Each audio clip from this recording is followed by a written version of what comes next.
the popularity of the main host of the day, a former governor of Zamfara State, Abdulaziz Yari, whose son found a partner. National salute! Present arms!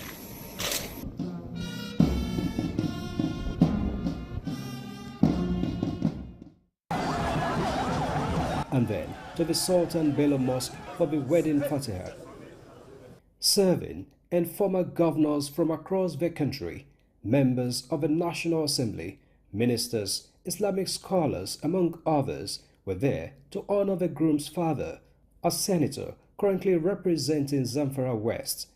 But on this occasion, President Tinubu represented the Yari's family in the solemnization of Nasiruddin Yari and Sefiya Shehu Idris. Earlier, in the Jummah sermon, Chief Imam Mohammed Suleiman admonished Nigerians to support the government to succeed in the fight against insecurity in parts of the country.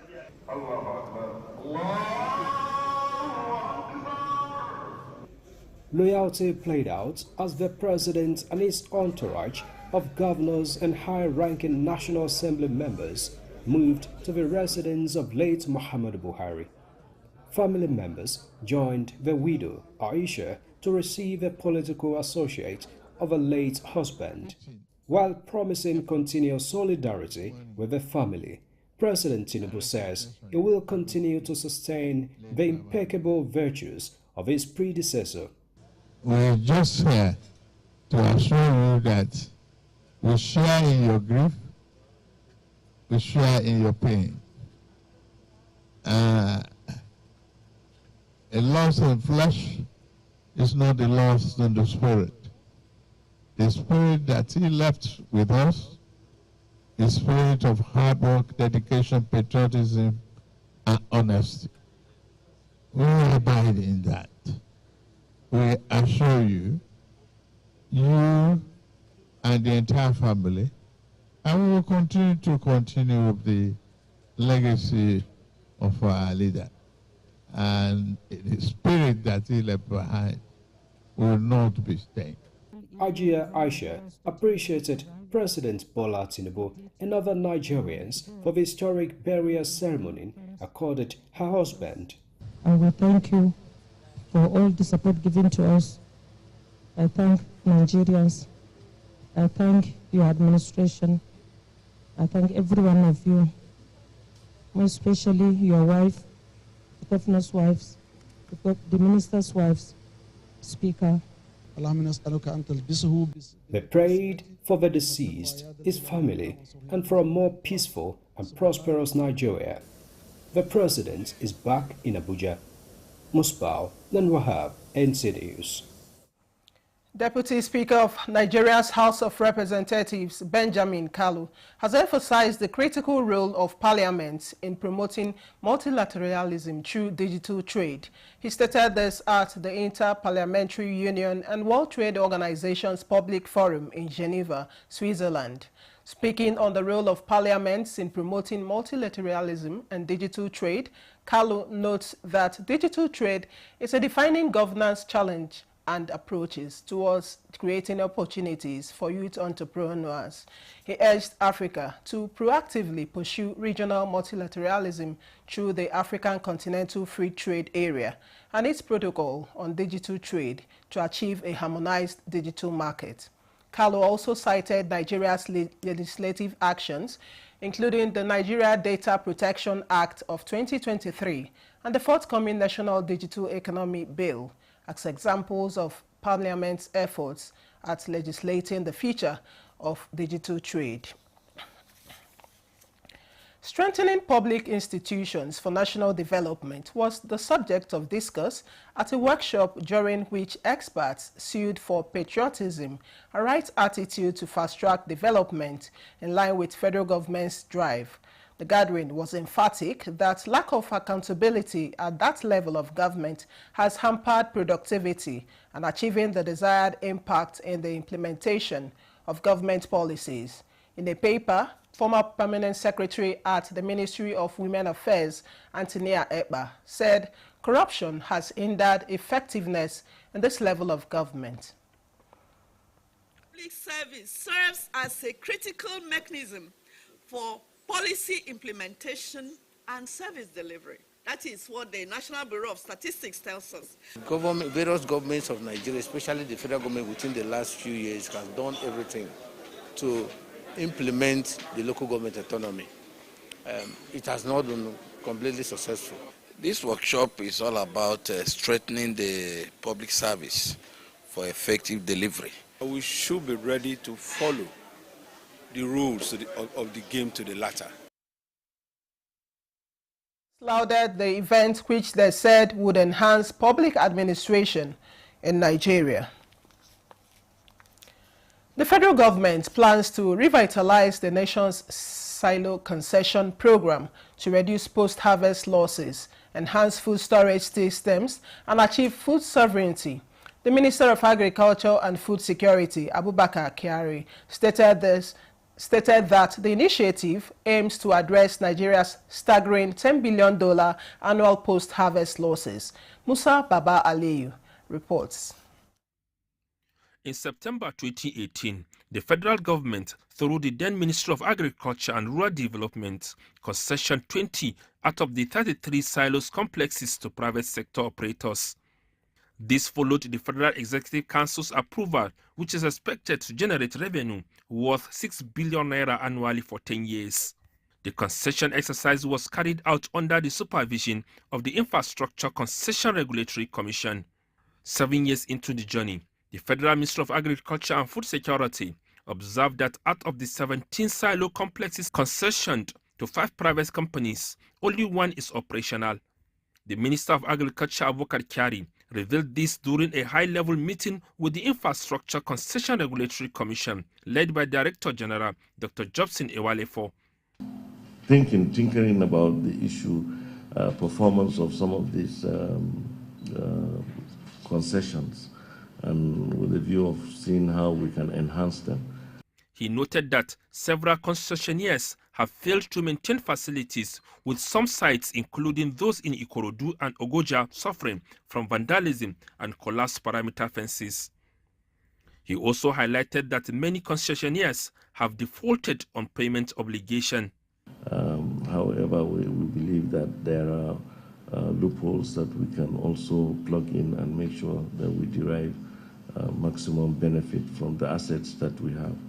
That if somebody gets a concession, you don't have to jubilate, because you have to go and raise money to use it. It's not government contract that is, somebody is paying you. If you don't invest, you cannot generate money from it. To address these challenges, Kyari said the ministry will collaborate with the ICRC to strengthen oversight, enforce compliance, and ensure only competent operators manage silo facilities. Musa Baba Aliyu, NTA News.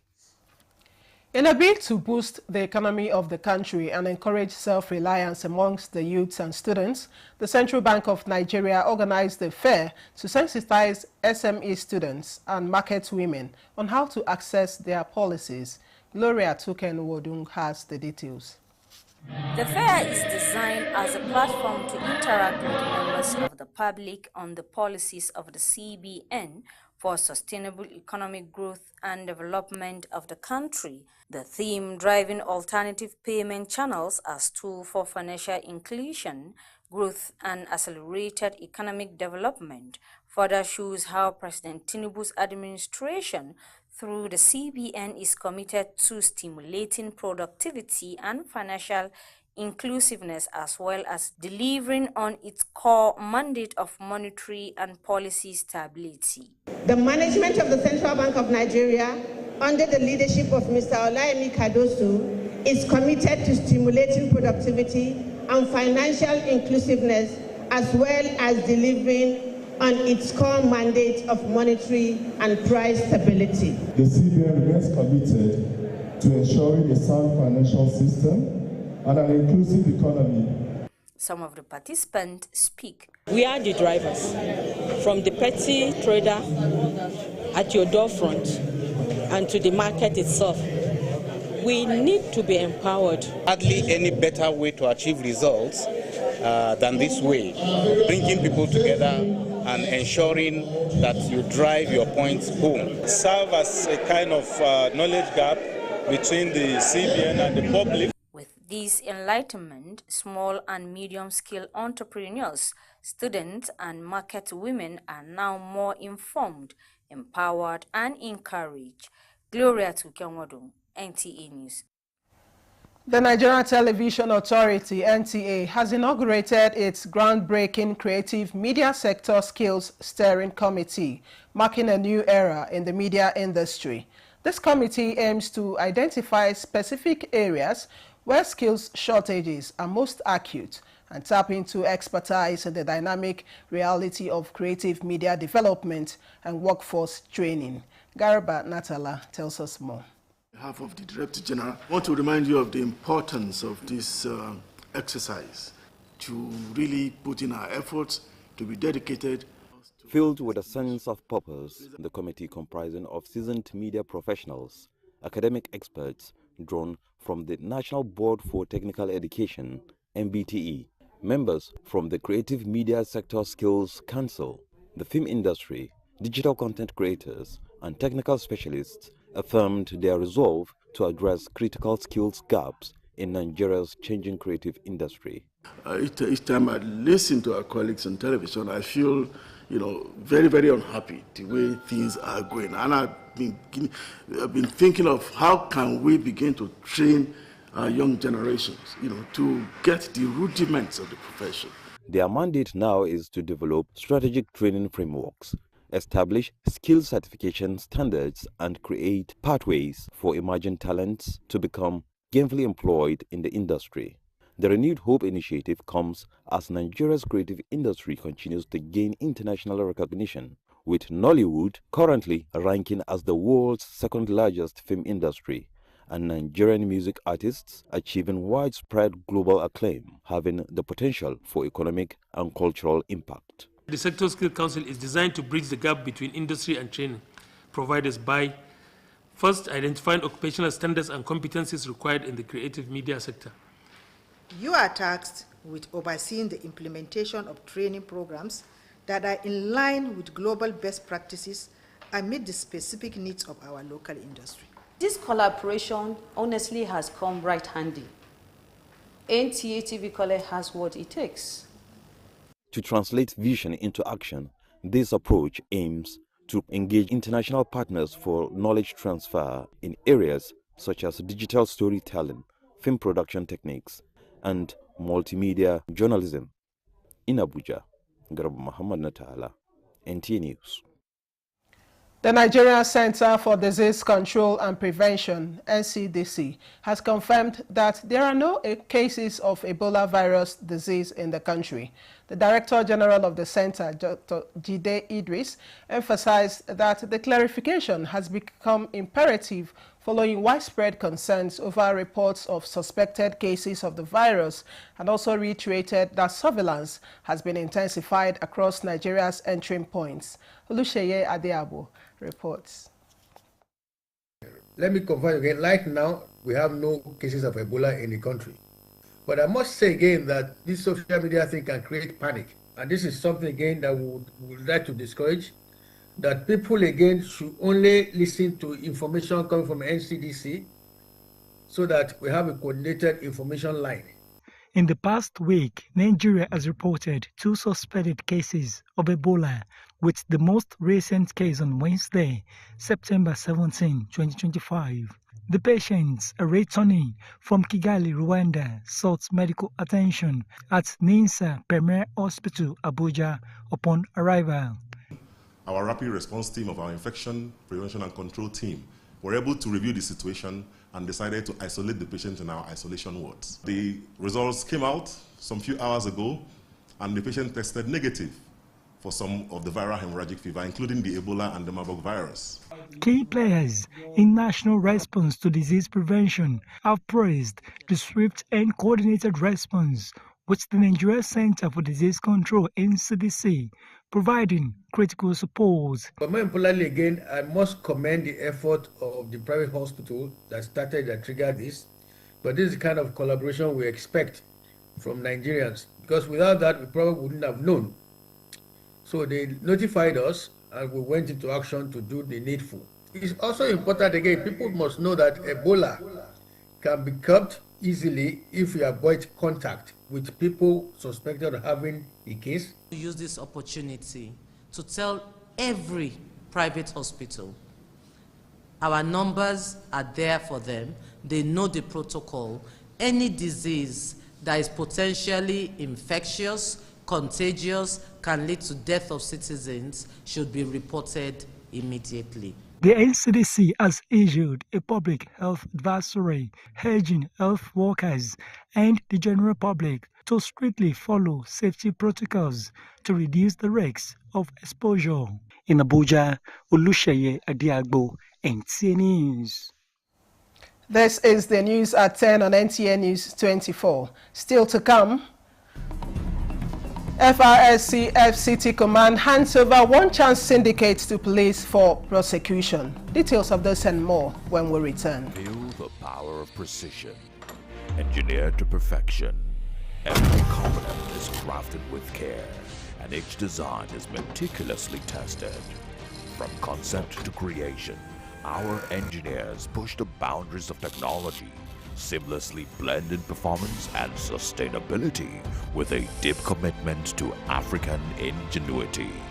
Introducing the CNG Boss, a remarkable achievement in engineering designed to operate on compressed natural gas, a cleaner and more sustainable fuel alternative. At Innocent Vehicles, we proudly lead the way in creating greener mobility across Africa. And it doesn't stop there. From SUVs to sedans, spacious buses to electric cars, Innocent offers a wide range of models designed to meet every need. Innocent Vehicle, the pride of African roads. This is NTA News 24. Many thanks for staying on. Federal Road Safety Corps FRSC FCT Sector Command has handed over a syndicate of One Chance to the FCT Police Command for investigation and prosecution. Sector Commander Felix Tillman said the syndicate was intercepted by its patrol team around Wuse route after the suspects pushed the victim from the moving vehicle. Onotu Yakubu reports. Irene Polo, alias Tessie, is the owner of the Volkswagen Jetta with registration number Delta EFR 569TT. She, alongside the driver and another accomplice, played decoy as passengers in the vehicle to deceive unsuspecting victims. The syndicate was outmaneuvered by the FRSC patrol team, which responded in a hot chase to the distress from their latest victim. So they pursued them till they got to a place where the vehicle can no longer move. They alighted from the vehicle and started running away. The man among them even jumped fence, but they also jumped along with him. But the other female members of the team were unable to run, so they were able to catch them and along with their vehicle and brought them to the office. However, the suspect claimed that their group does not engage in One Chance, but rather are involved in fraudster activities, popularly known as 419. My vehicle. What did you buy the vehicle for? I bought it direct from Okotonu with the papers. What thing you they use the vehicle do? That they use and do transport for me sometimes. So why were you now in the vehicle with the people? Now the driver they inside the motor and I they inside the motor. So as he reach, you say one carry passenger. They come they shout, one chance, one chance. They come for drop this yellow one. As we can't go front again. Now we got that guy. We later conscious for who say make him go buy your pure water. If he buy and finish, he may wait for there. So that's what happened. So as we can't turn back to also for Muse again, we not say the guy, he don't reach you say. As he comes see us, now he call the tag, we say, see the people they collect for, see one chance. The sector command has since handed over the suspects to the FCT Police Command for further investigation. In Abuja, Onotu Yakubu, NTA News. Meanwhile, the FCT Police Command's anti-kidnapping unit in a joint operation with the Guards Brigade, DSS, Hunters and Vigilante has successfully smashed 3 kidnappers and rescued a victim abducted on Wednesday evening in Karu. Commissioner of Police Ajao Saka Adewale revealed this achievement during a press briefing at the command headquarters, highlighting other accomplishments.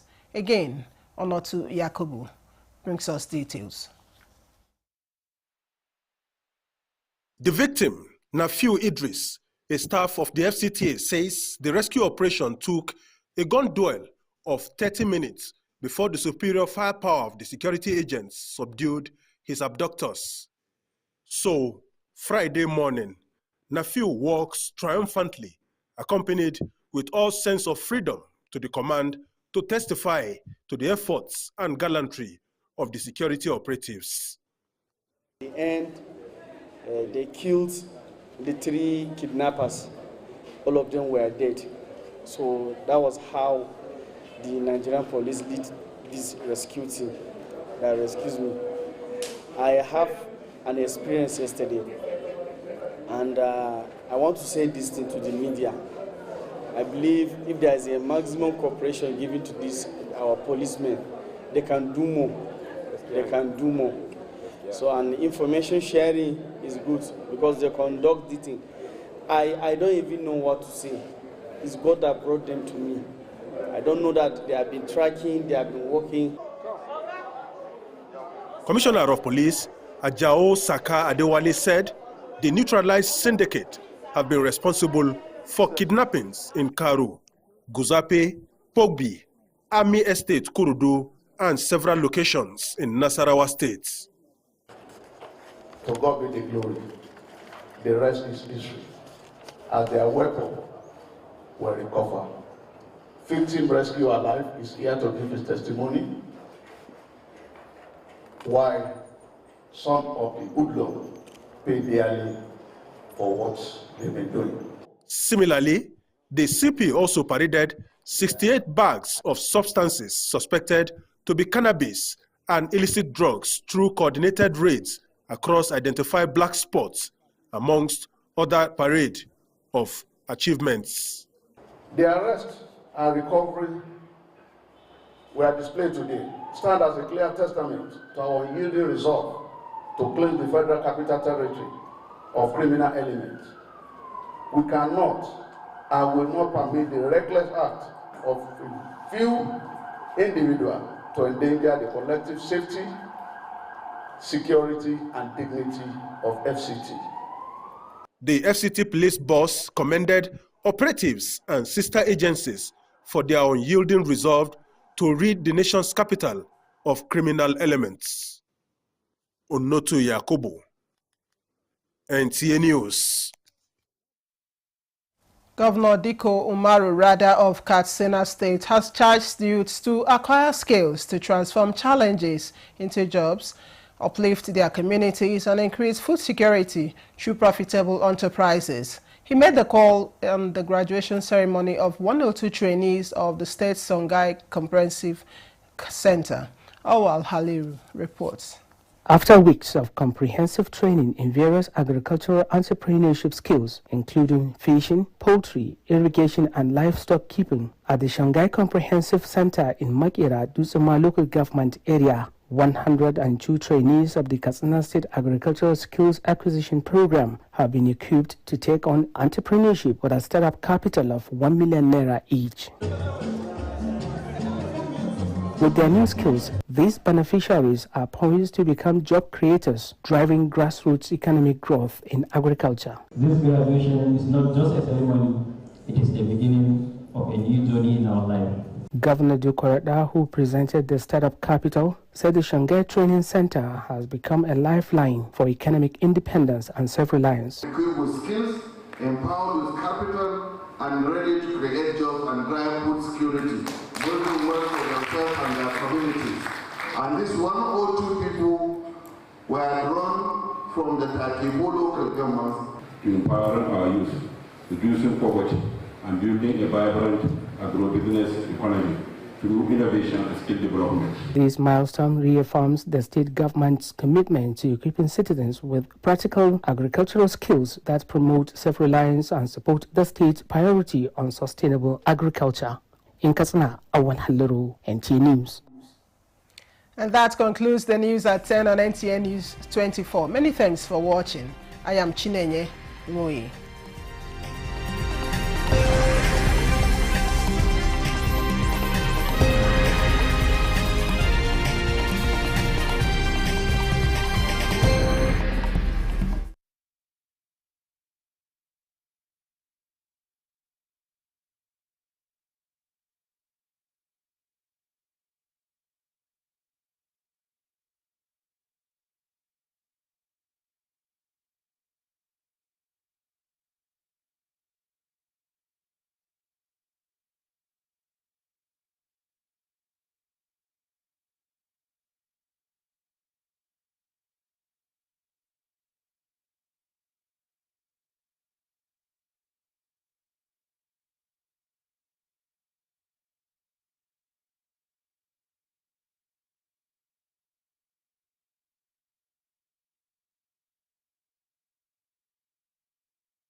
See if I won't drown for. I don't go allow you to this. You get to make a story.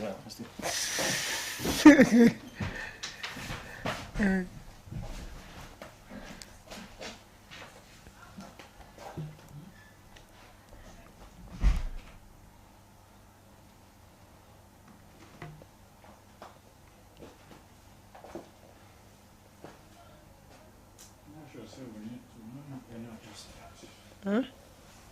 So I'm not sure if we need any adjustment. Are you sit down there?